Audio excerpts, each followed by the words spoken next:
All right, guys, we got a lot to talk about today. We're going to get into part two of what's the deal with bourbon. Let's get into it.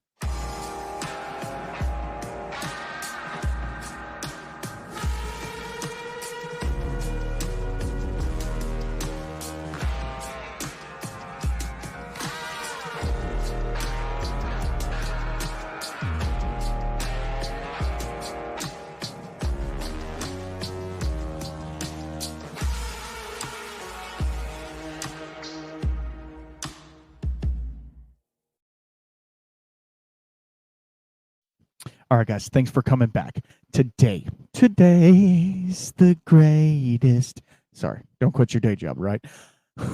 We're off the rails on this one, off the rails already. Okay, we are going to get right into it. There's a lot to talk about, a lot of things have come up. I'm going to save the housekeeping and everything for the end. I'm going to try that and see if that works. Maybe it'll keep me from rambling as much. So, first off, what's in the glass, right? What's in the glass? I'm in the shed today, as I always am, and the Patreon at home will see that it's hot. It's midday. Um, it's on a Sunday, and next week is supposed to be over 100 degrees all week, so that's gonna suck. Anyway, my infinity barrel will be extracting quite a bit next week, so hopefully it gives it some good flavors. Anyway, what's in the glass today? And I think we talked about this last time. Uh, Doc Martinez, Old Fashioned Ways, gave me some samples of some bourbon. And I have quite a few bourbons, but he gave me a sample. This is the Wild Turkey 12. Yeah, it's a 12-year-old Wild Turkey product. 101 proof. They like to use that. But it is a foreign market only. Right. You can buy it, but it's foreign market only. I don't know why. It just is. They used to have a 12-year back in the day, but now they don't. And one of the things is they have a lower barrel entry proof on this particular product. I don't know what it is right offhand. I think it's 105 or 108, something like that. Super low, super low. So you're getting, if they only proofed it down from 105, obviously it could have gone up in 12 years, could have gone up to 110 or 115, but that way they're not proofing it down as much more. You're getting a lot more of the wood sugars than you are like the tannic aspect. Sorry, I'll get it. So let's dip into the bottle and then we'll dip into the topic, which bourbon. We're talking about bourbon. We're going to drink a little bourbon, right? So this has been fun. I hope you guys enjoyed the last episode. And we talked about the basics, like the mashing, distilling, fermenting, what bourbon is basically. So now we're going to get into some history and a rant. As you well know, that's what I do. I like to rant. I like to talk about how whiskey ain't doing it right, all the things. So stick around. It's going to be fun. We're going to have a good time. All right, let's get into this Wild Turkey 12. Ready? On the nose. So I'm going to step away from the mic because I can't smell and talk in the mic at the same time. So super sweet. But it still has that ethanol, not ding. There is a little ding of ethanol. That's not a ding, though. It's there. For 101 proof, it's there. Now, you'll remember last time we did the Kentucky Spirit, right? This one is reminiscent, but it's almost a little more caramel, maybe. Let me get in on the taste. And like I said, this is the first whiskey of the day, so.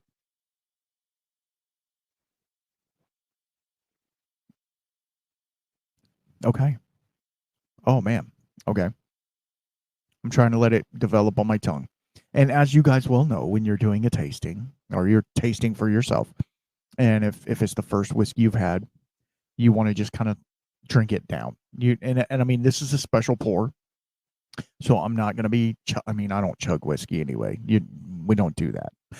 But I'm not going to just do the thing. I'm going to actually enjoy it, and I'm going to nose it and smell it and taste it and do the thing. So I'm actually going to get a drink of water. You always got to stay hydrated, especially when you're in the shed during the day. Mm-hmm. Mm-hmm. Mm-hmm. All right.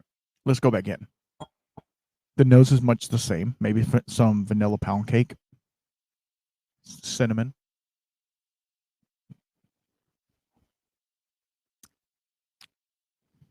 The taste it's not bitter. It's not overly tannic at all. It's really nice, actually. It has everything I want. It's not watery. The rye, the little bit of rye spice that's coming through is really nice on the back of my throat.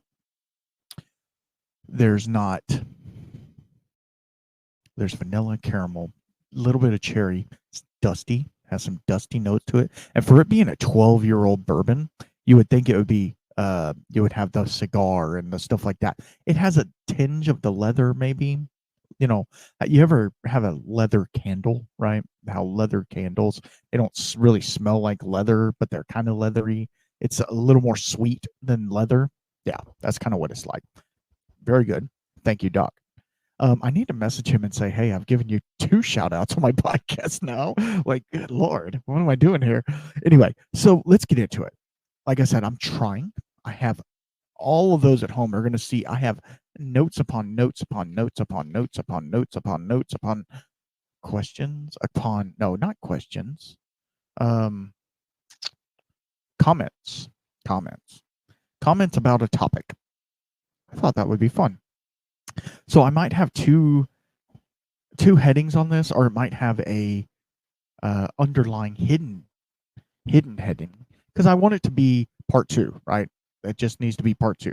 But it's also, we're going to deep dive into Bottle and Bond. Yeah, get ready for that. All right, let's start talking about bourbon history. Now, these are guidelines. These are not, all the things. We're going to get into a couple stories as well about different brands and how they almost fell, or how they had a big issue. One of them, Four Roses. Yeah. If I have that one, I don't remember if I remembered to write that one down or print that one off. The other one being, oh gosh, I lost it. It's in my, it's another distillery. Just chill out. All right, so we've talked about this before. The early 1800s, when the European settlers were coming, they were doing Scotch style distillation, and they realized that they could find corn here really easy. So they were like, cool, we'll start using corn because it's a lot easier to use, right? Pennsylvania and Maryland, they're like, hey, the rye goes really good here. So they started using rye. In the late 1700s, settlers moved west into what is now called Kentucky. It's a fertile land with abundant corn, ideal location for whiskey production, which means it had open space, water nearby, and a lot of corn. You know what I mean? The limestone water, which if you dig in the dirt, there's limestone everywhere. So it's not just Kentucky. But Kentucky's the most well-known bourbon makers in the world.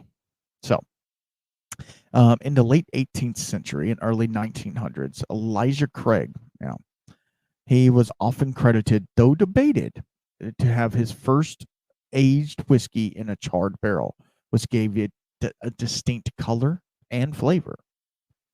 The term bourbon likely came from Bourbon County, Kentucky, which is named after the French Bourbon dynasty. You know where that goes, right? Families come over here with a lot of money and they're like, I want to make the whiskey for myself. Yeah. The name is also associated with whiskey produced in that region. So I think we talked about this, but it's just a rehash. Bourbon County is trying to say that that's the only place you can make bourbon, just like Armagnac and Cognac and, Calvados, not Calvados, but a port, can only be made in Portugal, whatever. It's fine. It's fine. Let them have their thing. I don't care. Whiskey distilled from a bourbon mash. I don't care as long as it tastes good, right? Commercial distillers, as whiskey popularity grew, many commercial distillers were established in Kentucky and other states. It was 1897. A day that will live in infamy. No, it was the introduction of, you got it, the Bottled and Bond Act. It was to ensure the quality and authenticity of the whiskey. It requires it to be produced from a single distillery in a single season, aged for at least 4 years, and bottled at 100 proof under government supervision. Put a pin in that. We're going to come back. Okay, we're coming back to 1897 Bottled and Bond Act. Remember what I just said, right? Okay, then this is very fitting. So this is not, I'm not going off track, but this is very fitting to what we're fixing to talk about. We're fixing to talk about prohibition, right? It was hard. It was hard for the distilleries, right? That was from 1920 to 1933.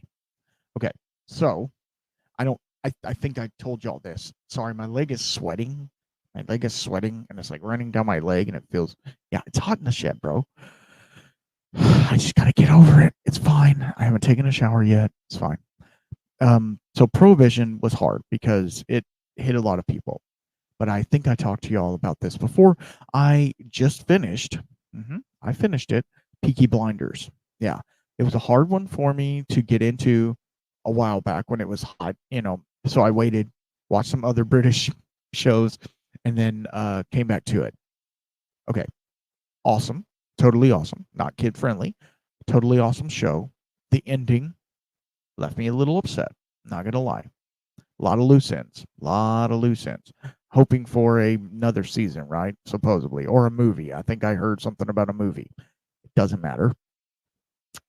But if you know anything about Peaky Blinders, it doesn't matter. But they had a distillery on the show, and they were basically bootlegging whiskey to America during Prohibition. So that's what happens. So America was like, no, we're not gonna, no more booze, you're fine. So everybody's like, yeah, but I still want some. So they're like, hey, can you get me some? They're like, yeah, I can get you some, but it's Irish or Scotch. I don't care, I just need whiskey. Cool. And that was also the uprise of moonshining, right? All the moonshiners. Now, everybody did it for their own personal consumption, but now they started bootlegging it and selling it to make a profit because they knew that people wanted some whiskey or some alcohol, period. Not just whiskey, alcohol, period. Let me have another sip. Excellent. Excellent stuff. Oh, now we got like cherry cordial. Yeah. Real nice. Real nice. So I'm just going to read you the heading of Prohibition. The production and sale of alcohol was banned in the United States. Many distilleries went out of business, though some survived producing medicinal whiskey, which was legal during the period. We're going to get into that as well. There's a lot of pins because there's a lot of history stuff going on. So, post Prohibition, 1933, right after 1933, 34 probably by the time I think it was December, right? They started just ramping up production of whiskey. Well, and they were sitting on stock. You got to think about that. They were already making whiskey, so they were sitting on stock. So now the stock has been aged for what, 13 years? Because they weren't selling it, right? They weren't illegally. These big companies weren't illegally selling their whiskey, were they? I don't know. Maybe. That's not for me to know. So, after Prohibition, the bourbon industry slowly recovered. Distilleries resumed operation, and bourbon regained its popularity. It did. World War II. Yeah. I mean, if it's not one hit, it's another. We get out of World War One, right? We're like, cool. Let's make some whiskey, and then Prohibition. Oh crap. Okay, so we can't make whiskey legally. Whatever. We can't make whiskey, and then 1933 happens. They're like, all right, we can make whiskey again, and so they're making whiskey. Well, then what? 45, 46 is when World War II was. The war came, and they're like, oh. So the war effort saw distilleries temporarily converting their production to industrial alcohol for military use. They were making ethanol for vehicles. I do believe. I'm not 100% sure on that. I'm not a whiskey historian. There are some out there. Look them up. Whiskey lore. Look up him. He, I think, is the same guy. I don't want to speak out of turn, so I'm not going to say anything. Look up whiskey lore. Okay. So then, the decline and resurgence of bourbon. Now, this is just an overview. Then we're going to go into the specific topics. How about that? Bourbon faced competition from other spirits like vodka and rum, leading to the decline in the mid 20th century. However, the late 1980s and 1990s saw a resurgence driven by a renewed interest in traditional and craft spirits. The early 21st century brought a boom of craft distilleries with focus on small batch, unique mash bills, and innovative aging techniques. And the United States Congress had declared that bourbon is a distinct product of the United States, setting strict guidelines for its production that solidified bourbon's identity and its standards. Okay, now let's talk about recent developments. We're getting into good stuff, right? These are, god dang it, I missed a trash can. Global expansion. Bourbon's popularity has grown internationally. You know who's one of the biggest ones? Japan. Japan and China. They're huge bourbon enthusiasts. Yeah. We'll talk about that here in a minute if I have the notes. Oh man, I'm, winging a prayer, guys. Modern distilleries experiment with different grain combinations, barrel finishing, and aging techniques to create a unique expression while adhering to traditional standards. Heritage brands and newcomers. Established brands like Jim Beam, Maker's Mark, Buffalo Trace continue to thrive, while new distilleries and craft producers add diversity to the market, which is awesome. I love to see it. Early pioneers of whiskey. Ready? Jacob Beam, founder of Beam Family Distillery in 1795, which would become Jim Beam. Evan Williams, credited for being one of the first commercial distillers in Kentucky. Daniel Boone, yeah. His frontier exploration opened up Kentucky to settlers who may have become distillers. Yeah, it is what it is, right? Bourbon legends. You guys know these guys. Pappy Van Winkle, known for his legendary Pappy Van Winkle Family Reserve, a highly sought-after bourbon brand. Colonel E.H. Taylor, a pioneer in bourbon production, credited for innovation and advocacy of the Bottled and Bond Act. You're right. Okay. Charred oak barrels is some of the early 1900s. That was a process innovation.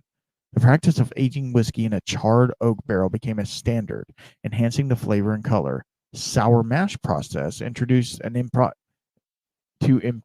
introduced to improve consistency and quality by using parts of a previous fermentation's mash in the new mash. So now modern innovations that they're doing are experimental aging. Distilleries are experimenting with different types of barrel, i.e., wine, port, rum, to create unique flavors. I can't talk today, guys. I'm sorry.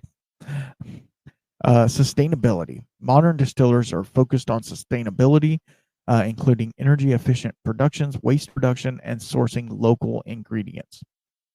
That is a big one with a lot of, especially craft. I know the big guys do it too, but especially the craft guys, they're really dipping into this locally sourced, farm to table type stuff. Really love it. I really do. Know where know where your food's coming from. Is basically what they're doing. American identity cultural symbol. Bourbon has become a symbol of American craftsmanship and tradition, celebrating its culture, literature, and media. And here's one that we don't talk about and we haven't talked about. The Kentucky Bourbon Trail.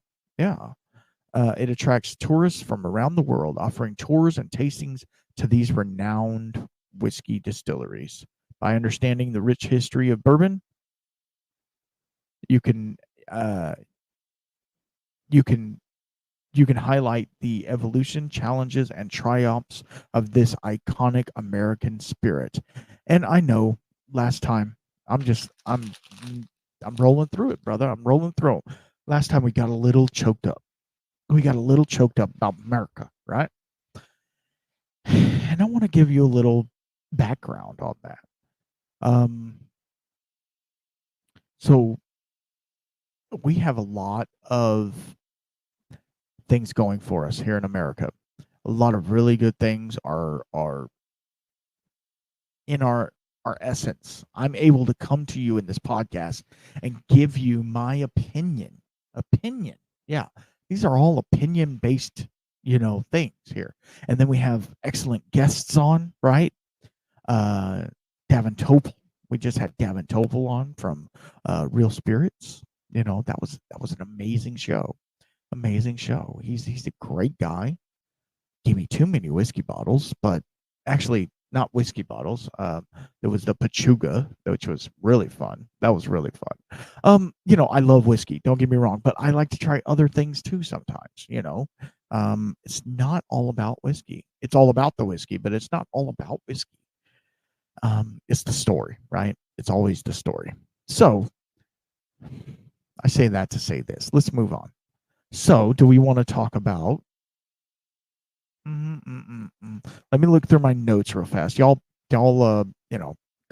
change the string on your weed eater or something. I'm trying to.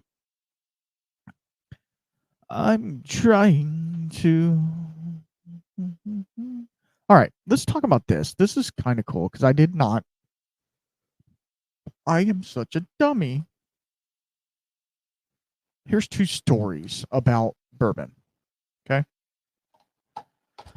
That it's really kind of funny if you think about it. It really is. It's really kind of funny. Okay, bourbon is iconic in the way that it is, right? It's a thing that people say, "Hey, a good bourbon is a good bourbon," right? And one of those great bourbons that I think in my circle, especially, doesn't get talked about enough is Maker's Mark, right? Maker's Mark and the Samuel family, right? They have always been like, screw you, we're doing what we got to do. Remember when I said in the late 80s, bourbon was on the decline, right? Nobody was drinking bourbon anymore. Everybody was going for clear spirits. So what did Maker's Mark do? They raised their prices. Yeah, they raised their prices. Why would they do that? Because we're trying to sell whiskey to whiskey people. Now, they didn't raise it much, obviously, but they were just that was basically a middle finger to the people that don't like whiskey. Like, dude, whatever. We're giving a premium product here, and we're going to charge more for it now. That's pretty ballsy, right? That is. It really is. I just think it's funny. But let's talk about an incident that happened with Maker's Mark. And I'm going to read this because I know it, but like I want to make sure that I get it right. Right. So this happened in 2013. So not really that long ago. I got a little bit left. Let me get this and then we'll talk about Makers.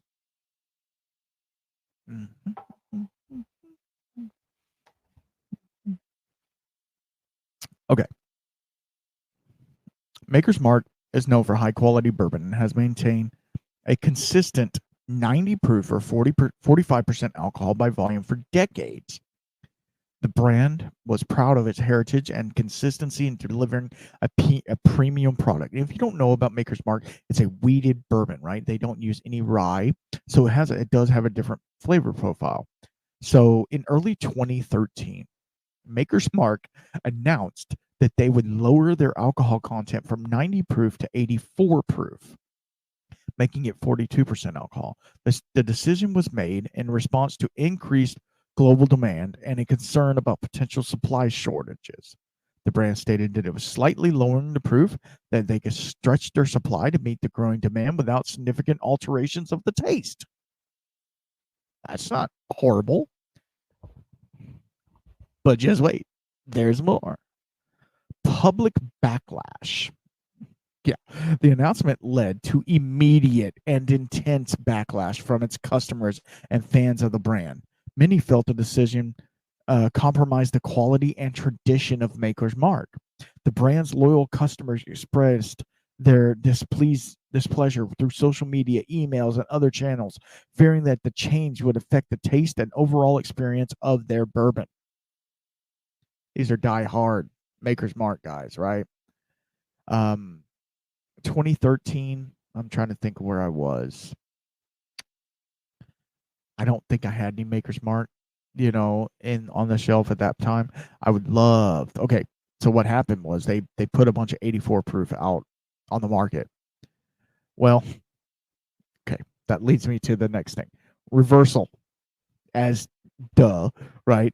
In response to the uproar, Maker's Mark quickly reversed their decision. Just a week after the initial announcement, the company issued a statement apologizing to their customers and promised to maintain the original 90 proof, the acknowledgement and the passion of the loyalty of their customers, and it reassured them that they would never compromise on quality or tradition. Okay. The incident highlighted a strong connection between the brand and its customers, especially in the premium spirits market. It also underscored the importance of transparency and communication with your customers. The quick reversal helped Maker's Mark maintain its reputation and even strengthen its bond with its loyal fan base, who appreciated the company's willingness to listen and respond. The Maker's Mark proofing debacle remains a significant example of a brand listening to its customers and potential consequences of changing the beloved product. Okay, I do have, who would have thought? I've got my 2 cents in here, right? who would have thought? Yeah, who would have thought I have thoughts about this? So there have been people out there that say that this was all a marketing ploy. This was all a marketing ploy just to get brand recognition for Maker's Mark. Could be. A week. That's all it took. A week for next thing you know, it made national headline news. Must have been a slow news week, right? But it made national news about this. That's pretty crazy. But also, if it was not a marketing ploy, it showed, okay, how do I say this without sounding stupid? I have brand loyalty to brands, right? Like, if I have one of your products, I'm probably going to get another one of your products if it's any good, right? There are some products I'm like, I buy one, I don't like it, I don't buy it again. I'm sorry. I'm not going to buy it again. Look at, okay, for instance, Andalusia whiskey, right? I'm an Andalusia boy. Moose is my buddy. Love him to death. I probably have every Andalusia that has came out. I have more Andalusia than I do anything else. Yes, I have drank through it. I have. But I probably, right now, have 12 to 15 bottles. And I know people probably have more than that. Some people buy 3 of each bottle or something like that. I don't do that. I buy 1 bottle, drink through it, and enjoy it. I just opened up a bottled and bond. Excellent stuff. Excellent stuff. If you can find the bottle and bond in, that's a segue. It's a segue, brother. If you can find the bottle and bond in store, it is in some markets. So go look for it. It's really nice. Anyway, is it a marketing ploy? Yes, maybe. Or did they actually hear the outcry of the customers? Because here's the deal. If the point I was trying to get to with Andalusia, if Andalusia came out with a product that I thought was crap, I would let them know. I'd be like, this is not good. This is not good. You need to stop. Right? Then it would only behoove them. Is that the right word? Behoove them to listen. I'm the one enjoying the whiskey. I'm the one paying for the whiskey, right? I'm the one doing all of these things. And it's kind of it's of their best interest to keep me, the consumer, happy, right? So, was that something that happened with Maker's Mark? Possibly. Possibly. I will have the Four Roses one on the next episode. Somebody remind me. No, I would try to have it. I don't have it in my notes. I have it. I just haven't printed it out, and I don't want to look on my phone for it because it's anyway. Long story. I just type out notes of the headlines that I hear and stuff like that. So just bear with me there. So we talked about that, right? We talked about bottled and bond, didn't we? There's one about Pappygate too. We can talk about that one later. Okay. So, bottled and bond. We all know it. We we know that it was in the late 1800s, right? And it was basically to help a distillery sell their product because there was a lot of bootleggers still back then, or not still, but there was a lot of bootleggers back then that basically they just said, we're going to grab whiskey, we're going to get some neutral spirit, we're going to do all the things and mix them together, and it's going to taste like whiskey. We're going to put some freaking sulfuric acid in it to make it burn a little more. You know, they were making bathtub whiskey and selling it for high dollar. So the Bottle and Bond Act, when it came out, that's what it was meant to combat. All these, it was a stamp on your whiskey bottle that said, yes, we made this 100%. We made this. This is ours. It's been government warehoused. It's been looked over. Take that for what it is, if you trust that.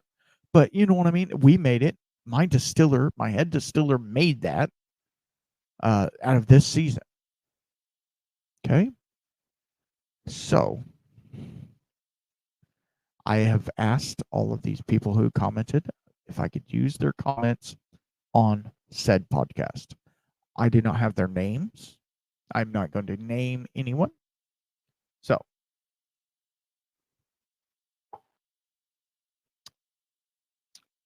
I saw a thing, and this is not bashing anybody. I love anybody who's doing cool stuff. I love it. Okay. I saw a post from Milam and Green. They're at Blanco, Texas distillery. And they are sourcing Tennessee and Barton and aging it a little bit here and blending it together or whatever. Doesn't matter. Putting it out. It's not certified Texas whiskey, obviously. It is, but it is a Texas whiskey brand, right? So they are releasing a bottled and bond whiskey. And I'm like, oh, that's really cool that they have sat on stock enough to have their own product to have enough for a bottle and bond release. No. They are getting 4-year-old Barton 1792 and putting a label on it and releasing it. Huh. Okay, so let's go back to the Bottled and Bond Act, right? It was there to, how do you say it? It was there to stop people's taking other people's whiskey and slapping a new label on it and saying, this is my whiskey. Just because you buy the whiskey from another distillery, that doesn't mean you made it. Does that make sense? So I went to some people who know a lot about whiskey, and I asked them, I was like, what are your thoughts on this? I thought personally, and I can be wrong, I've been wrong multiple times in the past. I can be wrong, but I swore that if you released a bottled and bond product, it had to be mashed, fermented, distilled by your distiller, right? The guy who's the head distiller, not the guy who's dumping the barrels, the head distiller who's actually distilling product, right? It had to be released from him, had to be 4 years old, right? That's what I thought. That's not the case, according to some of the people. It sucks. So here's some of the answers that I got. Some are not funny. They're not funny. Like this is a serious topic that we need to talk about. So I'm just going to read you a couple, and then we'll continue on. I might pull up the government title thing if I can find it. Anyway, I don't know. I might pause and do that real fast. The rules talk about a single distiller and a single distilling season. Can we interrupt that, as MGP is a single distiller, not Susie, who works at MGP, as a single distiller? Also, for a season, I would imagine sourcing from MGP, you would get a blend, and perhaps not would be from a single season. Or you can get very specific when putting in your order. So I get it. I get what that comment was trying to say. Like, one distiller, MGP is a distiller, not a head distiller, but they're a distiller. And could you say, hey, I need it pulled out 4-year-old from this date only? 700 barrels from August of, 2020, whatever. You know what I mean? That'd make it 4 years old. That's what I'm trying to say. Minimum 4 years old. You could do that, I guess. But then here's the thing: it has to be noted that. Okay, I mean, it turns into so many things. I'm going to pause real fast and find a bottle and bond bottle real fast. All right, I got a bottle, and the bottle I got was Evan Williams bottle and bond. It was right here behind me. So I just want to read to you on it what it says. Did you know it's charcoal filtered? Yeah, it is charcoal filtered. I saw that on the side of the label. But it's still Kentucky straight bourbon whiskey. You know why? Because it's not Tennessee whiskey. It is a sour mash as well. Bottled under U.S. government supervision. Single distillery, DSP K1. First one. Distilled and bottled at Old Evan Williams Distillery, Louisville, not Louisville, Louisville, Kentucky, DSP KY1. Okay, that's what it says. And it even says what bottled and bond is on the side of the thing. So I don't know. I don't know how to feel about this. I really don't. I really don't know how to feel about this because it it hurts. It hurts really bad. I'm going to read another comment, and these are all very helpful. So, okay, domestically manufactured spirits labeled as bottled and bond or with some other synonym statement must bear the real name of the distillery or the trade name under which the distillery was the distiller distilled, and the warehouse the spirit, and the number of distilled spirit plants which distilled, and the number of the distilled spirit plants in which it bottled. The label may also bear the name and trade name of the bottler. So, like, it really has to have all that. Now, this one, the Evan Williams, just said KY1. I guess you can go on the website and see who the head distiller is, whatever. Yeah. Okay, it's fine. So I read that that the bottler and the distillery can be distinct. The distiller has to follow the BIB rules, and the bottler has to be transparent about who the distiller was. But the bottler can still release the product under their trade dress. Yeah. You have to list, this is another comment. You have to list the distillery it was made and the distillery that bottled it separately by DSP, distilled spirit producer. Heaven Hill has to do this for their own stuff because they distill it in one place and bottle it somewhere else. You can see both DSPs listed at the bottom of the bottle. The one distillery is that made all in one place, so no blending. That's not the original place.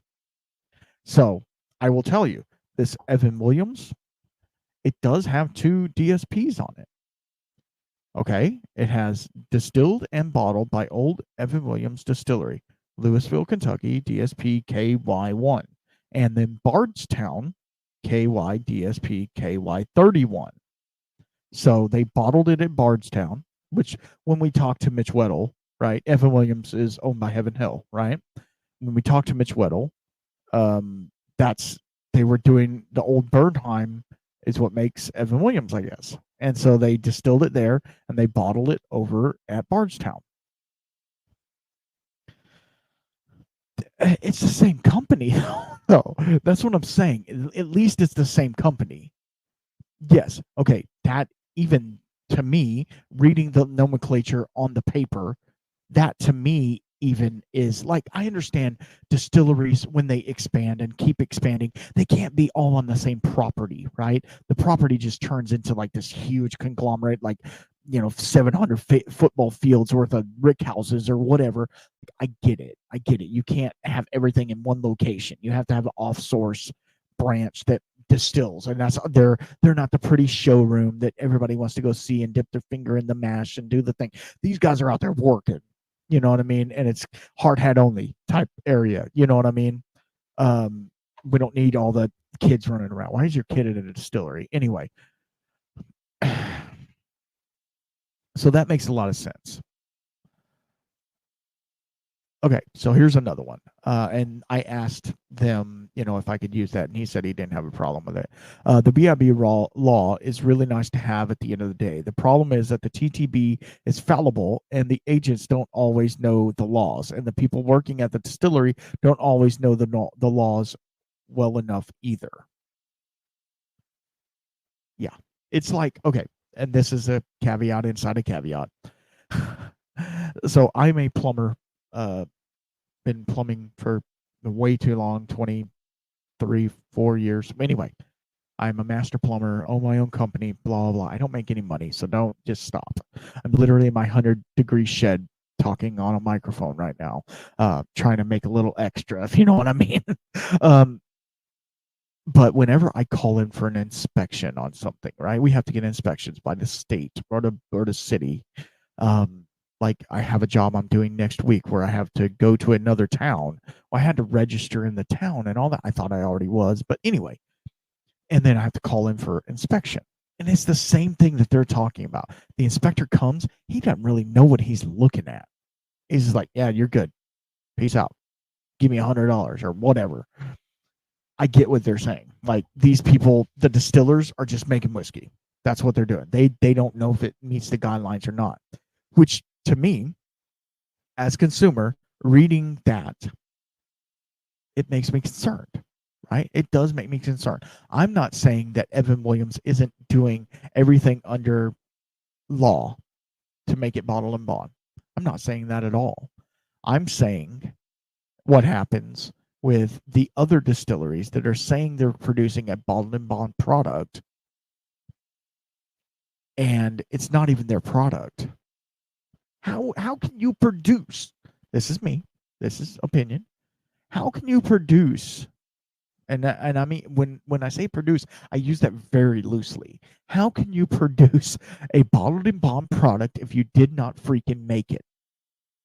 How? Bottled and bond state regulations or government regulation says has to be one distiller, one distilling season. And you're not the distiller. So legally, again, not a lawyer, legally you should not be able to release a bottled and bond product. And why am I dying on this hill? I'm not trying to. At the end of the day, is a good product? Probably. Barton makes some amazing whiskey. So yes, probably is a great product. But it's not Milo and Green's. And this is not to throw Milo and Green under the bus at all. It's not. It is just to bring to light these issues that we're having in the whiskey community, right? And these are so small. This is the smallest of issue. There's bigger issues out there. You know what I mean? Like Penelope taking over the world with their 700 SKUs of whiskey, and now they're owned by MGP. So Ross and Squibb, whatever. Now they're owned by them, and they're just going to dominate the market because everybody sees Penelope, and they're like, "Oh God, I got to have every one of them." Takai finished, and this finished, and this finished. You know who was doing that a long time ago? Saints Alley with Iron Root. They were doing that well before Penelope came out with it. Just saying, guys. I love MGP. They do great work, but it gets to the point of like that's why I stick to craft. That right there is why I stick to craft. No lie. No lie at all. That is why. All right, we got one more. And this is the same guy that said it was okay for me to use it. He said, I spoke to a head distiller 2 weeks ago who unfortunately believed that he could source a product and say it was bottled in bond while only having to disclose that it was distilled in Kentucky. The TTB still approved his label, so there's no issue. The biggest goal behind bottled in bond is supposed to be to let the consumer know what they are getting. And then he went ahead and said if I needed more historical context for my podcast, which I do, brother. If you're listening, I already messaged him, but it wasn't soon enough. I got to get these episodes out, right? There might be a part 2 on this if he gives me some info. A crazy thing to me is how relaxed the government is, and they changed the B&B laws during Prohibition. BIB, the bottle and bond law during Prohibition, making it almost impossible to know exactly what you're getting in your prescription bottle aside of what's legally sold was 100 proof. So it's a shit show. I'm sorry. It is. It's a freaking shit show. So is your bottled and bond whiskey really bottled and bond? Well, I'm sure it is. But it's I don't know, man. It hurts my heart. You know what I mean? It hurts. It just hurts my heart because it makes me very, very angry because I just want we as a family have to abide by rules, right? We have to abide by the law, right? I think I talked about this already, but like you have to wear a seatbelt when you're in the car. Why? I'm not hurting anybody but myself, right? You have to have insurance. The insurance in your car isn't to cover you, it's to cover the person that you hit or that hit you. Right? Think about that. I just want people to be 100 with what they do. Evan Williams, I love your product. I love this bottle and bond is one of my favorites. I need to pick up another bottle. I really do. There's like a little bit left in there. I'm not going to drink it. That's gross. It's literally, you know what? I'm going to drink it live action. It's probably hot. Yeah, it's hot. It's hot. It's been in the shed for like a year. Oh God, there's still a little bit. What's going on? Okay. It is so cherry forward. So much cherry on there. Well, I got to get another bottle of this. I know a lot of you don't like the cheaper whiskeys. The bottom shelf or whatever you want to call it. Sorry guys, I got to move around. It's hot in the shed. My hands, the tops of my hands are sweating now. Okay, so where does this leave us? we're going to talk about Pappy Gate next time. The next episode will not be talking about bourbon. I'm going to move on to something else. I haven't figured out what that is yet. If you guys have any can help me out with that, I greatly appreciate it. Not that I'm searching for topics. I have plenty of topics. My ears are clicking because they're getting sweaty. I have plenty of topics, but I also want to make sure that it's not like I'm trying to do more current event stuff. So take that for what it is. Take that for what it is. So Patreon, if you guys are still listening, you know, Patreon, they're bougie. You're gonna watch them. I will have your episode out very soon. I do a Patreon only episode just for them. I might record that today if I have enough time. I don't know. We'll see. We'll see what happens, and we might go into a little bit deeper into this bottled and bond shit. We'll see. It's been a lot of fun. I'm not cutting this one short. We're fixing to move on to something else. Bourbon. I love bourbon. Don't get me wrong. I love it. It's one of those things where, like, when you find a good bourbon, man, it's great. I just recently did a side by side of all the Elijah Craigs, right? Whatever. I didn't like any of them. So take that for what it is. But then you give me I'm trying to think of another one that I just really enjoy. Well, I really enjoy Still Austin. Their basic bourbon and their cast strength bourbon is amazing. Coming soon. Yeah, coming soon. I don't know. I'm not trying to be a Kentucky hater. I'm not. But some of the products, not all, some of the products that they're putting out are, to me and my estranged palate, are not great. You know what I mean? They're not the greatest. Again, take that for what it is. Take that for what it is. Okay, let's get into So on the next bourbon episode, we're going to get into Pappy Gate. Yeah, Pappy Gate. And we're going to talk about the old distilleries that died. They died. They didn't die. They got absorbed. Absorption is a thing in whiskey, period. You know, they don't call them the big six for no reason. They're not just bourbon. They're freaking Japanese whiskey now. Taiwanese whiskey now, you know, like, it's all over, brother. It's all over. They're all owned by the same people, so it's fine. It's fine. Caveat, as long as a product does not change, I don't care. If you can give them better resources, the perfect example of a company being bought and not changing, to me, so far, and of course, this is a fairly new purchase. Now, I don't know how long it's been in the books, but it's a fairly new purchase. Balcones is getting bought up by Diageo, right? We can talk about that. But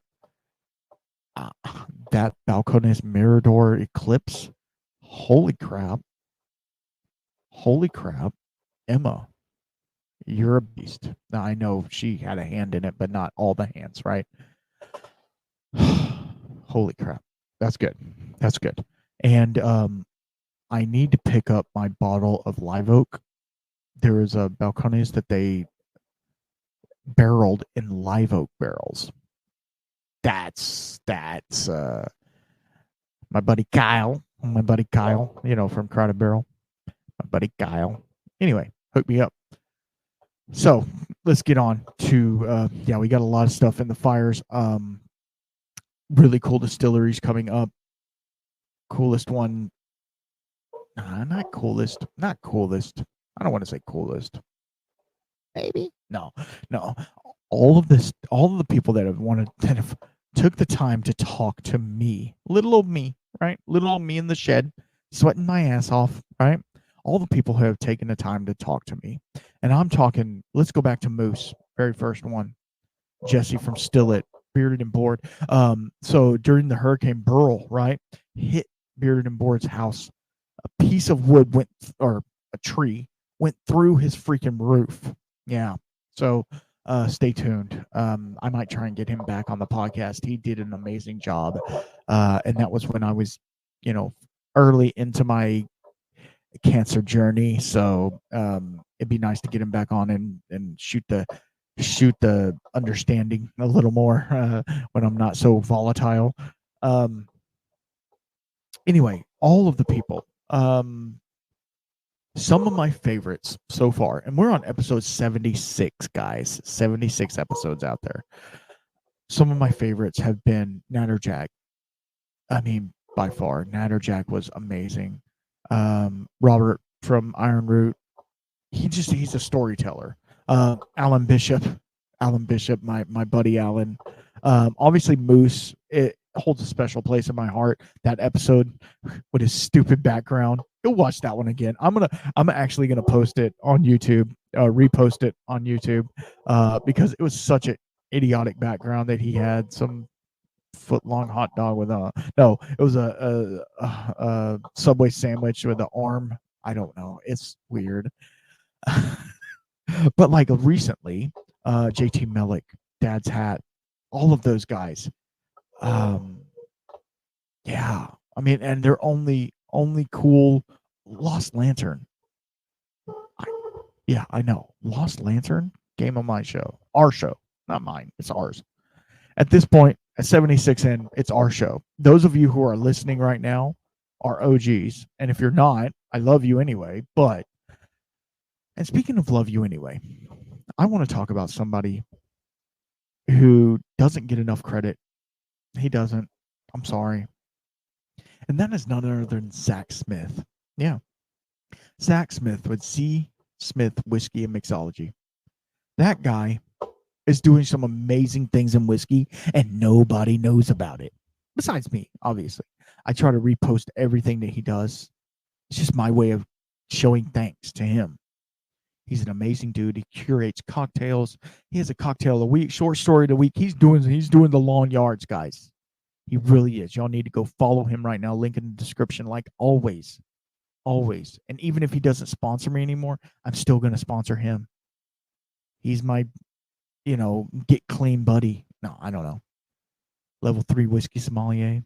Like, he's the real deal. He really is the real deal. And then, obviously, you see it. Well, you don't, because you're not Patreon. Are you? Maybe you are. We'll see. Bad Motivator Barrels. Yeah. Bad Motivator Barrels. I know what you're probably thinking. You're like, but I'm not like a home distiller. I don't do that thing. Let me tell you something. And those of you who are listening that have got to have a sample of this Infinity barrel. Now, if you don't like sherried single malt scotch or sherried single malts, you're not going to like it. But this barrel, oh my gosh. It's amazing. It literally is amazing. It's changing in so many ways. It's for the better. I don't think it's going to get bad. I think it's only going to get better. It's going to meld together. It's going to do all the things. I hit the mic, like always. I'm using my hands a lot. It's going to meld together. It's going to do all these things. Hopefully it brings out some vanillas and some caramels and all the stuff. And then, we're just going to keep adding sherry to it till it's full. It's not even full yet. I'm trying, guys, but it's a lot. I mean, that thing will hold what, 750s? It's a little over 2 gallons. Anyway, amazing stuff. I don't know if they're back in stock yet. They might be. He has a 5-gallon one as well. So if you're like, make 5 gallons of beer and put it in there, I don't know. I don't know what you do with it, but that's a lot. That's a lot. I'm not gonna lie, that's a lot. But I can't thank them enough. Chris over there, he's supported me when other people wouldn't. I reached out to a lot of people to support me for this podcast, and he supported me before I even asked him. And again, like Zach, even if he doesn't want me to support him, I'm still going to support him. because that's just how it is. I don't care if my podcast next year blows up and I'm doing 5,000 listens a week, right? I don't care. I'm still gonna have these guys. They've had my back when I needed somebody. I got their back. That's just how it is. That's what the whiskey community is about, right? And I feel personally, and this is just me personally, that both Zach and Chris Conrad, I have developed a personal friendship relationship with. And I hope they feel the same way. I really do, because that's what this is all about. Zach was in my Psalm 3 class. He's a cool guy, and Christopher, he came on the podcast. That was kind of fun. Talked about barrels and wood and stuff like that. Go listen to that one as well. That one was really fun.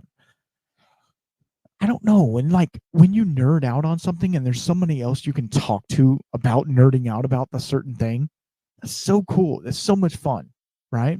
And I guess that's why you guys listen. That's why you've listened for 76 episodes plus the trailer. Don't listen to the trailer or the first couple of episodes. The bad thing about the first couple of episodes on this podcast are they're really good information, right? They really are. They really are. So, yeah, it is what it is. But I'm slowly releasing episodes that are similar to that. So maybe we'll do What is Whiskey 2.0. You know what I mean? And I'll go back and listen to the episode, take notes, and revamp it. I'm not going to delete it because that shows you the journey we've gone so far. And that's what it's about. It's about the whiskey journey. It's about hanging out with dudes, chicks, whatever, doesn't matter, and having a dram and talking about whiskey. And that's what this podcast will always be about. And the guests I have coming up recently, that's what they're about too. And I only want to talk to people who are cool. And if you're not cool, guess what? I'm not going to release your episode. That's just it. Anyway, that'll be on the uncensored. But yeah, I mean, it's crazy. It really is. Okay, so now I don't have a whole lot of housekeeping. Then we're at the end. So if you need to go, I get it. I wish you wouldn't. I appreciate you guys being here, but I have to go wake up my wife here in about 8 minutes. So I don't know if I'll be able to do the Patreon episode because I have 8 minutes to go wake my wife up. She's okay. So you remember the last episode? I didn't feel good. I was kind of congested, had the thing. Well, now she, over the weekend, got sick. She was in bed all day yesterday. I took the kids to the lake. My nephew's birthday. Took my kids to the lake. It was hot as hell. Oh my gosh, it was so hot. Didn't bring water. Didn't bring food. Well, I brought food, but not real food. Didn't bring a lawn chair. I didn't come prepared. Sat in the water, but it was at the lake. So the lake water is just kind of, I don't know, dead fish floating around and stuff. It was weird. I'm not a lake person. I'm more of a pool. Put me in a swimming pool. I'm fine. But the lake, I'm anyway, yeah. But my kids are going out of town tomorrow, and they are going. My father-in-law, great guy, love him to death. Him and J-Mom. They like to do special things for my kids, which is, you can't, you know what I mean? Having somebody that loves your kids as much as you do, that's pretty awesome. I want to strangle my children sometimes. I'm sure all of you who are fathers and mothers understand. I love my kids to death, but they will be the death of me for sure. My son is just now getting to the point where he's talking back, and yeah, he's about to get his ass whooped. Yeah, dad's gonna. Anyway, whatever. But they are going out of town, and I was like, oh man, me and the wife, we can go to dinner, we can do the thing. She's not feeling good. And I'm like, crap, that's just, it's life, bro. It's life. And it's going to be over 100. So do you really want to? You know what I mean? I'm going to be hot and tired from work as it is. So I don't know if it's going to be a thing, but I'm going to try. And here's the other thing, and this is not whiskey related at all, but this is coming from a man who's been married for a number of years, longer than I've been plumbing. We'll just say that. Mm-mm. Nope. Oh, this year is 22. Yeah, this year's 22 years. Sorry. I thought, whatever, it's fine. Been plumbing longer than I've been married, even though we were together way before that, right? We've been together since I was, what, 16, 17? Yeah. So we have some years in. I'm only 22 right now. Like, calm down, guys. I'm joking. Um. Anyway, I'm sorry. I'm stupid. I saw this thing the other day, and it made a lot of sense to me about marriage and about, and here's the thing. I'm not trying to bash you if you're not married. I'm not trying to belittle you if you don't have kids or can't have kids or don't want to have kids. I'm not trying to do any of that. But in my personal life, having children is the second best thing that I've ever done. The first best thing I ever did was marrying my wife. She has made me 10 times a better person than I ever would have been. I would have been I'd be dead for one, uh, but I would have been a drug addict, dead on the street by probably 20. So, yeah, yeah. Took me out of a bad situation and showed me something different, something better, and then introduced me to things that no one else has. No one else has, and showed me the grace and serenity of a new life. And I'm forever grateful for that, you know. So, anyway, the thing that the guy said, I'm sorry, I'm getting all sentimental and stuff. The Is it thundering? I think it's thundering outside. How come every time I'm in the shed it wants to start storming? Maybe I should just stay in the shed and it'll actually rain. Um, but one of the things the guy said was, if you're married, go out, take your wife on a date like she was your girlfriend. Remember when she was your girlfriend and you like got all spiffed up, which I never got spiffed up, but you got all spiffed up and took your girlfriend out in hopes that she would love you, right? In hopes that you could seal the deal and get married and do the thing, right? They still want that. You still want that. You still want that fire, right? And I'm not chalking sexual fire. Obviously, there is a thing there, right? I mean, we are animals at heart, right? But like, do the thing. And I'm not a doctor. I'm not a psychiatrist. I'm not anything.